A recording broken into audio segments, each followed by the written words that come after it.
ఇప్పుడు మనం జాతకంలో చాలామంది జాతకాలు చూపించుకొని ఏమండి మా దగ్గర డబ్బులు నిలవడం లేదండి అనే ఒక రకం ఉన్నారు. అసలు ఆదాయమే రావట్లేదండి అనేవాళ్ళు రెండో రకం. తర్వాత ఏమండి ఎదుగుదల లేదండి ఉద్యోగంలో మూడో రకం. నాలుగో రకం అసలు ఉద్యోగాలే రావట్లేదండి. మరి తర్వాత పిల్లల పెళ్ళిళ్ళు అవ్వడం లేదండి, మాకు నచ్చిన కోడలు రావడం లేదండి, మరి పెళ్ళి ఎప్పుడవుతుందండి, చాలా లేట్ అయిపోతుంది. తర్వాత మరి మా పిల్లలకి మాకు సంతానం కలగట్లేదండి. ఇలా ఇవన్నీ కూడా రకరకాల సమస్యలు. ఈ సమస్యలన్నిటికీ కారణం ఏంటో తెలుసా? కేవలం మనం జ్యోతిష్యంలో ఏం చూసుకుంటాం, రాహు బాగున్నాడా, శుక్రుడు బాగున్నాడా, కేతువు బాగున్నాడా ఇలా చూసుకుంటాం, లేదా పితృదోషాలు ఉన్నాయా ఇలాంటివి చూసుకుంటాం. ఇంకా మహా అయితే ఈ మధ్యకాలంలో కాలసర్పదోషాలని, కుజదోషాలని ఇవన్నీ కూడా వెర్రితలలో వేసేటట్లుగా యూట్యూబ్లో చెప్తున్నారు కాబట్టి మనం ఇవన్నీ చూసుకుంటాం. కానీ వాస్తవానికి మనకి అస్సలు మొట్టమొదటి చూసుకోవాల్సింది స్త్రీ శాపం. ఒక మనిషి ఎదుగుదల రావడం లేదండి అని అన్నారనుకోండి, అంటే ఒక స్త్రీ శాపం తగిలేసినట్లు లెక్క. ప్రతి మనిషిని మనం చూసుకున్నట్లయితే మన దైనందిన జీవితంలో చిన్నప్పటి నుంచి పెద్ద అయ్యేదాకా 5% మనుషులను వదిలేసేయండి, మిగతా వాళ్ళంతా కూడా ఏదో రకంగా స్త్రీలను మోసం చేసిన వాళ్ళే ఉంటారు, అందులో డౌటే లేదు. పోనీ మోసం ఎలాగా? ప్రేమలో మరి ప్రేమించేది ఒకరిని, ఆ తర్వాత 4 సంవత్సరాలు 3 సంవత్సరాలు వాళ్ళని వాడుకొని ఆ తర్వాత వేరే పెళ్లి చేస్తున్నారు, మా అమ్మ మా నాన్నలు ఒప్పుకోవట్లేదు అని చెప్పి ఆడపిల్లలను మోసం చేసే ప్రబుద్ధులు 100 మంది ఉన్నారు. మరి ప్రేమించే మొదలుపెట్టినప్పుడు వీడికి తెలియదా వీళ్ళ అమ్మని పర్మిషన్ తీసుకోవాలని?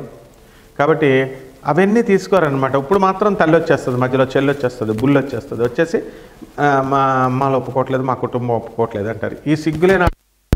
సిగ్గులేదు.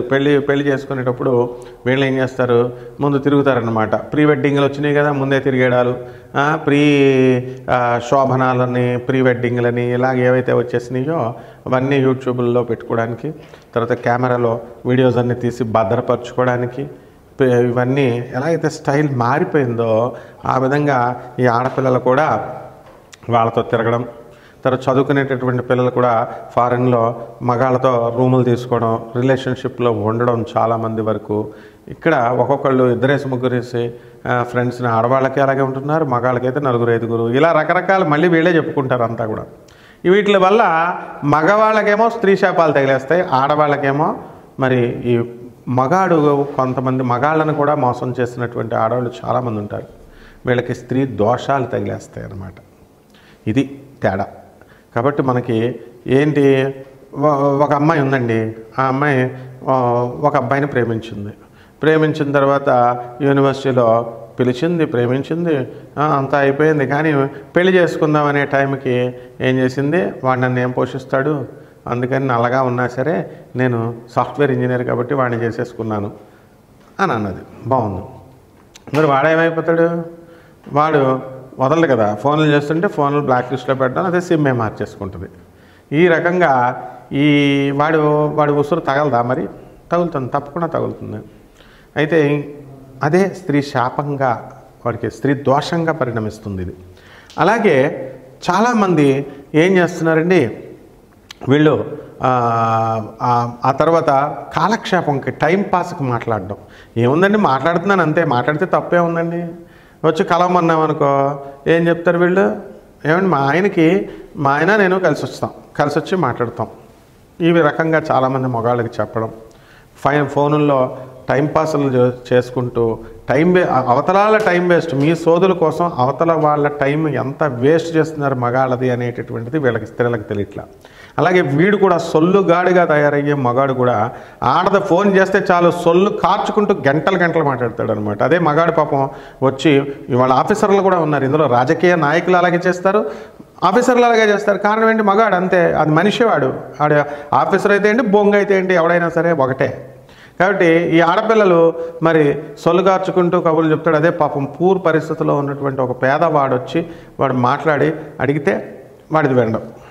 అంటే ఎప్పుడు కూడా మంచోళ్ళు ఎప్పుడు ఒక 5% మంది ఆడవాళ్ళల్లోనూ ఉంటారు, 5% మంచోళ్ళు మగాళ్ళలోనూ ఉంటారు. కానీ ఇది కలియుగం కామయుగం అయిపోయింది కాబట్టి ఇక విస్తృతంగా కామ తురాణ నా లజ్జ నా భయం అనే విధంగా వెళ్ళిపోయింది.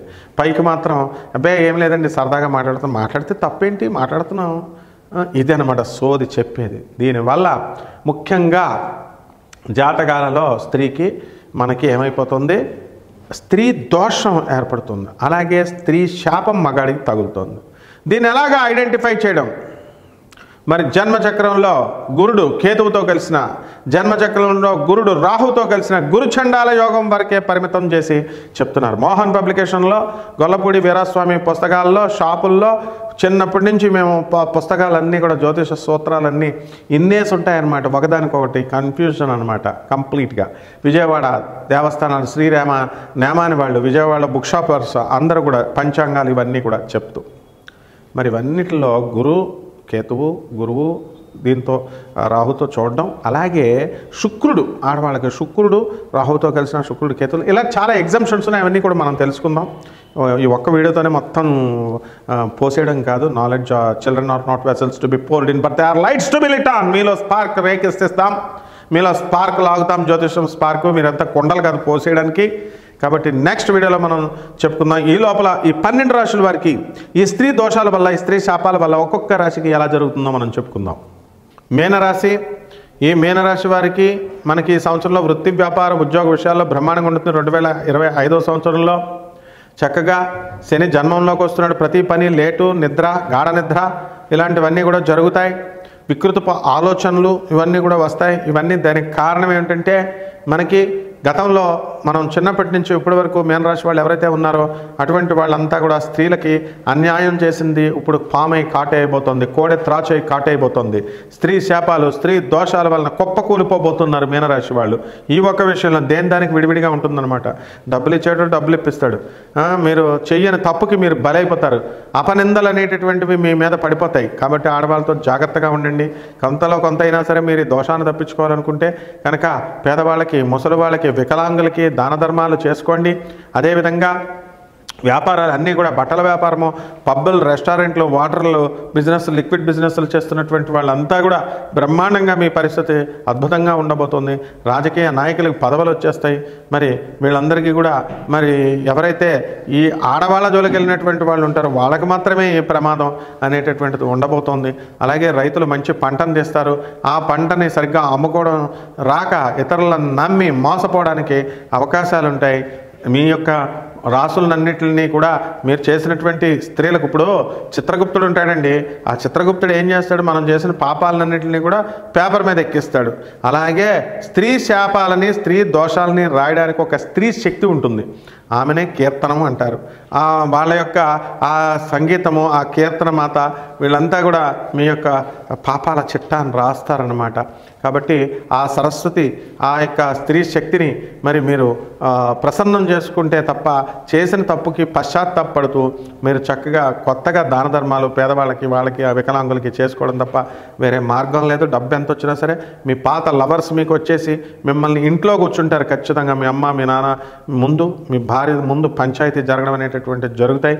ఇది ఖచ్చితంగా జరగబోతోంది. ఇందులో ఏం మాత్రం 1% అయినా సరే నో డీవియేషన్ అనమాట. మరి వీళ్ళందరికీ కూడా రెమెడీస్ ఏంటండి అంటే, ఏలినాటి శని జరుగుతుంది కాబట్టి శని జపం చేయండి, శని స్తోత్రాలు చదవండి, శనికి కిలోంపావు నల్ల నువ్వుల్ని, నల్లని వస్త్రాన్ని పేద బ్రాహ్మణులకి మరి ఈ యొక్క శనివారం నాడు ఉదయం 8 గంటలకు దానం చేయండి. దశమహావిద్యల్లో ఒకటైనటువంటి మహాకాళి అమ్మవారి యొక్క హోమాన్ని మీ ఇళ్లలో జరిపించుకోవడం ద్వారా బ్రహ్మాండమైనటువంటి ఫలితాల నుంచి తప్పించుకోగలుగుతారు, కష్టాల నుంచి. శుభమస్తు.